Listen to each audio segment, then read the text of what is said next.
વિવેકભાઈ લઈ લીધા ફોનના કોમ્બાને કરવા મળ્યા છે. ઓ દિવસની ચેલેન્જમાં સ્વાગત છે તમારો. દિવસ છે 62. આજ જવાનું છે અમરેલી. ગાડીને લાગી તરસ એટલે પાઈ દીધું પેટ્રોલ. પછી તો હું વિવેકભાઈ નીકળી જાય અમરેલી જવા માટે. વિવેકભાઈને ફોનના કોમ્બા લેવાના હતા. આવી ગયા અમરેલી ને ગોઠ લીધી ફોનની દુકાન. વિવેકભાઈ લઈ લીધા ફોનના કોમ્બાને કરવા મળ્યા છે. ફોનના બધા કોમ્બા લેવા જાય એટલે હું વિવેકભાઈ એવા સોડા પીવા. સોડા પી લીધી એટલે નીકળી જાય ગાંધીબાગ તરફ. આવી જાય ગાંધીબાગમાં ઘડીક રીડા ફોટા પાડ્યા, વિડીયો ઉતાર્યા ને લાગી ગઈ ભૂખ એટલે મૂન વિવેકભાઈ વે જાય નાસ્તો કરવા. નાસ્તો કરી લીધો ને વાગી જાય 1:30 એટલે મૂન વિવેકભાઈ નીકળી જાય સલારા જવા માટે. વાગી જાય બેન આવી જાય સલારા એટલે આપણે આવી જાય ડાયરેક્ટ દુકાને.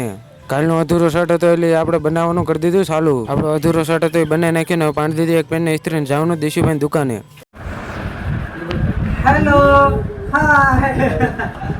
વાગી ગયા 5 ને આવી જાય ખેતરને. વિશાલભાઈ કરી નાખ્યું નાવાનું ચાલુ કુંડીમાં. વિશાલભાઈ નાવાનું ચાલુ કર્યું તો એને લાગી ગયું ભૂખ એટલે હું જમીનભાઈ વે જાય નાસ્તો લેવા. આવી જાય નાસ્તાની દુકાને કરી નાખી રગડા પૂરી પાર્સલ. નાસ્તો લઈ લીધો એટલે હું જમીનભાઈ નીકળી જાય વાડીએ જવા માટે. પછી તો આમ બધા ભાઈ બે જાય નાસ્તો કરવા. ભાગી ગયા રાતને 9 પડી ગયું ગાડીમાં પંચર એટલે આવી આવ્યો પંચરની દુકાને પંચર કરવા માટે. ને આપણું પંચરનું કામકાજ થઈ ગયું ચાલુ. થઈ ગયું આપણે ટાયરમાં પંચરને કરી દીધું. ટાયરને ફિટ ને નીકળી જાય આપણે ઘરે જવા માટે. આજનો મેનુ લોક અહીંયા પૂરો થાય. લોક કેવો લાગી કોમેન્ટ કરજો.